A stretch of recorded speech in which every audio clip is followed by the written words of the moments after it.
तिर्यंच गति के दुख नहीं है, मनुष्य गति के दुख भी बढ़ गए। क्योंकि तिर्यंच गति में तो दुख है ही, लेकिन मनुष्य गति में पहले कम से कम 5 साल तक बच्चा खेलता रहता था, उसका पूर्ण विकास हो जाता था, उसके बाद बच्चे को पढ़ने भेजते थे। आज बच्चे की और गुणों का तो विकास होता ही नहीं। प्रेम, सद्भावना, करुणा, स्वाभिमान, ये सब के कोई गुणों का विकास नहीं होता, क्योंकि परिवार में अब अकेला बेटा रह गया। अकेला आदमी तो अपने आप डिप्रेशन में ही आ जाएगा, और लोग इसको शान बता रहे, एक ही बेटा है, एक ही है, बस खुशी से बताते हैं। बोले, हमने बोला एक क्यों है? अरे 4 होंगे तो कम से कम भेज के तो आएंगे शमशान तक, एक होगा तो ऊपर से पटक देगा कि अपने आप नगर पालिका वाला ले जाएगा। तो वो कहने लगे, माता जी तीर्थंकर के भी तो एक ही, तीर्थंकर भी तो अकेले ही होते हैं। मैंने कहा तीर्थंकर अकेले होते हैं, लेकिन 3 लोग के नाथ होते हैं, क्योंकि 100 नारी 100 सुत को जनती रहती 100 ठोर, तुमसे सुत को जनने वाली जननी महती क्या है। और भगवान वो एक हो, लेकिन अपने बच्चों को कम से कम ऐसे संस्कार डालना कि प्रत्येक दिन मंदिर नहीं मिल पाए, किसी जगह ऐसे हो तो कम से कम आधा घंटे 15 मिनट कम से कम। एक दिन मैंने किसी से कहा कि आप पूजा किया करो, बोले टाइम नहीं मिलता है। मैंने कि मंदिर आया करो, बोले टाइम नहीं मिलता। हमने कि 10 मिनट को आया करो, बोले टाइम नहीं मिलता। हमने कि 5 मिनट को आया करो, बोले टाइम नहीं मिलता है। हमने कही सप्ताह में 1 दिन आया करो, बोले टाइम नहीं मिलता है। क्या करें माता जी, मरने को टाइम नहीं मिलता है। हमने कि चुल्लू भर पानी में डूबो और मर जाओ। वो बोला चुल्लू भर पानी में हम इतने बड़े आदमी कैसे डूबेंगे? मैंने कहा अगले जन्म में इतने छोटे जीव होगे कि चुल्लू भर पानी भी काफ़ी रहेगा तुम्हारे लिए। अरे रोज भगवान से भिखमंगों की तरह इतनी चीज़ मांगते हो, उसे समय भी देकर जाया करो। एक व्यक्ति था जो ज़्यादा धर्म नहीं करता था, सुबह एक माला फेर लेता था, शाम को एक माला फेर लेता था, माँ बाप की सेवा करता था, सामाजिक जो काम होते मंदिर में झाड़ू पोंछा करता, जो करता, पूजा कम करता था। कहते हैं वो स्वर्ग पहुंचा और उसके लिए बैंड बाजे आए स्वर्ग में। वहीं एक सेठ पहुंचा, 5 मिनट बाद सेठ पहुंचा और सेठ के लिए कुछ नहीं आया। सेठ के लिए कुछ नहीं आया तो सेठ ने कहा गुस्से से कि तुम्हें पता नहीं अखबार नहीं आता क्या यहाँ? उसने कहा अखबार का क्या काम? बोले अरे सारे अखबारों में तो सूचनाएं आई थी कि मैं ख़त्म हो गया, इस भिखारी का तो कहीं पता ही नहीं था किसी को कि मरा भी है। हमारी अर्थी में तो कम से कम 5000 लोग थे, यहाँ अखबार नहीं आता। उसने कहा यहाँ अखबार नहीं चलते, तुम्हारे यहाँ के कागज़ यहाँ नहीं चलते।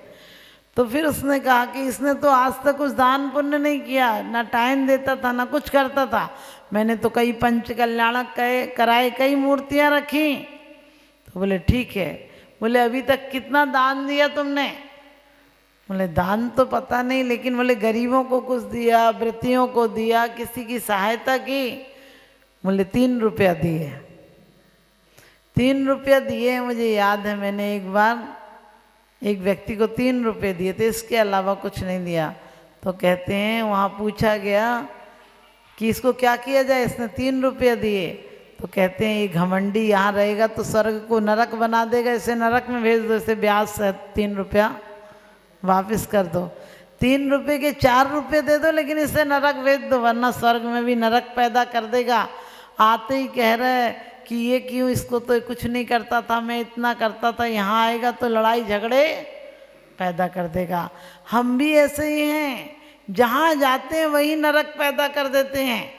हमारा त्याग हो, तपस्या हो, व्रत हो, काम हो, सेवा हो, मैं बकरा करे और गला कटाता जाए, तू ही मैं ना करे, बैठी मेवा खाए। एक बार एक कवि मर गया तो एक व्यक्ति पहुंचा और कहने लगा मैंने इसे कवि बनाया था, मैंने इसे पढ़ाया था, मैंने इसको इतना इनाम दिया। तो कहते हैं मुर्दा उठा और कहने लगा, कपूल कल्पना है, मुर्दा उठा और बोले तू ये बता, तू मरा कि मैं मरा? तू बात किसकी कर रहा? तू ही मर जा, फिर तू मर ले। ध्यान रखना, मुर्दों को भी अहंकार बर्दाश्त नहीं होता है। नम्रता जिंदे की पहचान होती है और अकड़ मुर्दे की पहचान होती है।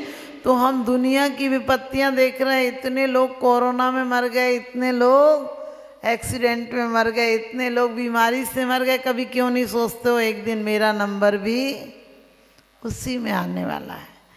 क्या भरोसा, कांच का घट है, किसी दिन टूट जाए और एक मामूली कहानी है अधूरी छूट जाए। आदमी का जिस्म क्या है जिस पे सैदा है जहाँ, आदमी का जिस्म क्या है जिस पे सैदा है जहाँ, एक मिट्टी की इमारत, एक मामूली मकान। खून इसमें गारा है और ईंट इसमें हड्डियाँ, चंद सांसों पर टिकाए एक हमामी नूर जहाँ। मौत की झकझोर आंधी जिस दिन भी टकराएगी, दम की दम से यही इमारत टूट कर गिर जाएगी, दम की दम से यही इमारत टूट कर गिर जाएगी। गिरना ही है, वो तो गिरना पक्का ही है। जब तीर्थंकरों का साथ नहीं देती, हमारा और आपका साथ क्या देगी? तीर्थंकर हो, चक्रवर्ती हो, नारायण हो, प्रति नारायण हो, काया कहती है मैं तो संभावना हूँ तुम्हारे लिए। तुम चाहो तो इसे सोना बनाओ और चाहो तो सोने में गवाओ। वक्त हूँ मैं, वक्त कुछ नहीं देता हूँ, लेकिन वक्त पहचान करा देता हूँ। वक्त को जो जान जाता है, समय को जो पहचान जाता है, वो समय सारमय हो जाता है। समय सार का मतलब समय का सार पहचानो। जो रात गई सो रात गई, वह रात न वापिस आती है। जो बात गई सो बात गई, वह बात न वापिस आती है। दुल्हन को ले बारात गई, बारात न वापिस आती है। और ये मानव देह की भली घड़ियाँ कौन जाने, काल मिली न मिली और कलिकाल कुठार लिए फिरता। यमराज की मार झिली न झिली, यमराज की मार झिली न झिली। ध्यान रखना, हम सोचते हैं मौत से बच जाएंगे, हम प्रत्येक क्षण मरने से भी बदतर जी रहे हैं। आज लोग बस जिंदगी को ढो रहे हैं।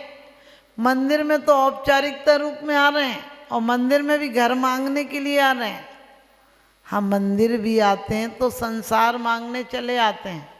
मंदिर में सच बताना, कौन कहता है कि भगवान अब तो संयम वैराग्य का जीवन मिले?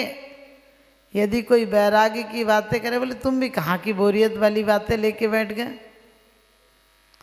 किसी को वैराग्य की बातें अच्छी नहीं लगती हैं। 2 घंटे 4 घंटे बेकार की गप लगा लेंगे, लेकिन उसके बीच एक बार भी बात नहीं आती है कि चलो वैराग्य भावना पढ़ लें, 12 भावना पढ़ लें। चहुगुति दुख जीव भरे हैं, परिवर्तन पंच करे हैं। सभी विधि संसार या सारा, या में नहीं सुख लगारा। क्या कहते हैं आचार्य? लगार भी नहीं है कहीं, थोड़ी सी भी। आपको लगता होगा जो धनपति हैं उनके पास तो आराम होगा, उनके पास सुविधाएं जरूर हो सकती हैं, लेकिन आत्मा का आनंद बिना सारे आनंद झूठे हैं। क्योंकि विषयानंद तो क्या है? विषयानंद विषय में अंधा है वो। और 5 इंद्री के विषय हमें क्या करते हैं?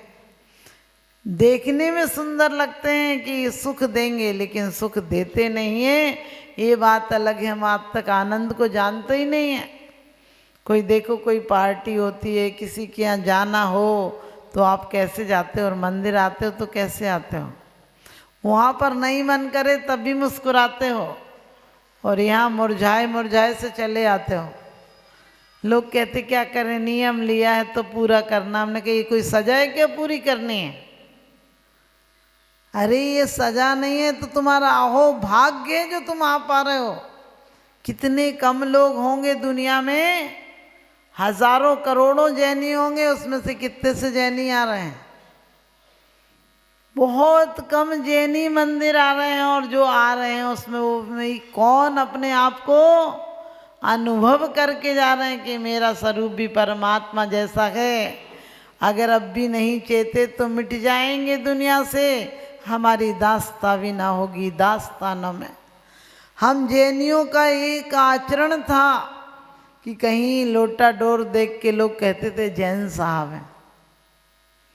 आज भी लोग कहते हैं आपका धर्म बहुत बड़ा है, आपके धर्म में शक्ति बहुत है, हमने उस शक्ति का दुरुपयोग नहीं किया क्या? एक एक माला मोती मिल जाए तो माला बन जाती है, और एक एक मोती अलग रखा जाए तो तिजोरी में बंद करके पड़ा रहता, उसकी शकल तक कोई नहीं देखता है। हम सारी जैन समाजें एक होकर, कोई भी बड़ा पीड़ा होता है तो हम सरकार को सबसे ज़्यादा टैक्स हम देते हैं, लेकिन सरकार की सुविधाओं का हम कोई उपयोग नहीं करते हैं, क्योंकि हम मरे मरे से जीते हैं। क्या करना, अब जो कुछ है कर्म का उदय है, भोग लो। अरे कर्म का उदय भोगने के लिए थोड़ी आए, हम कर्म काटने के लिए आए हैं। हम पुरुषार्थ करेंगे। पुरुष किसे कहते हैं? जो पुरुषार्थ करता है।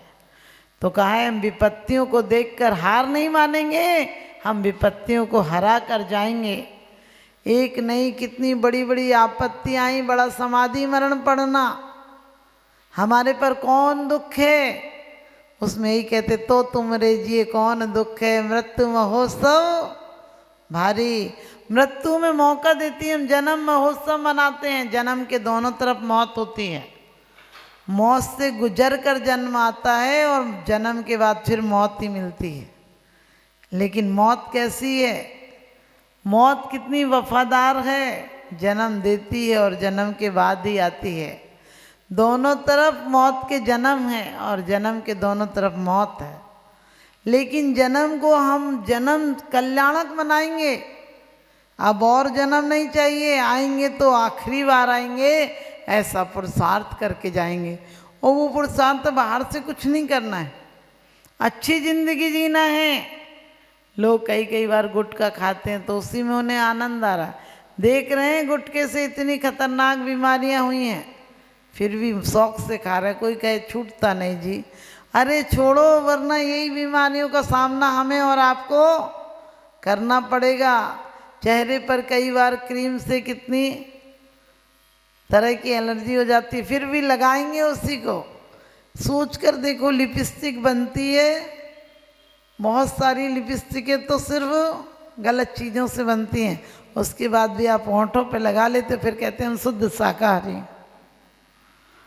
नेल पेंट कहाँ जाएगा? सारा आटे में घुल के जाएगा, पता थोड़ी चलेगा। थोड़ा थोड़ा घिसेगा तो वो सारा तुम खा जाओगे। और उसके बाद भी उल्टी रीति चल रहे, नाखून कटाने चाहिए और बाल बढ़ाने चाहिए, उल्टा कर लिया, नाखून बढ़ा लिए राक्षसों की तरह और बाल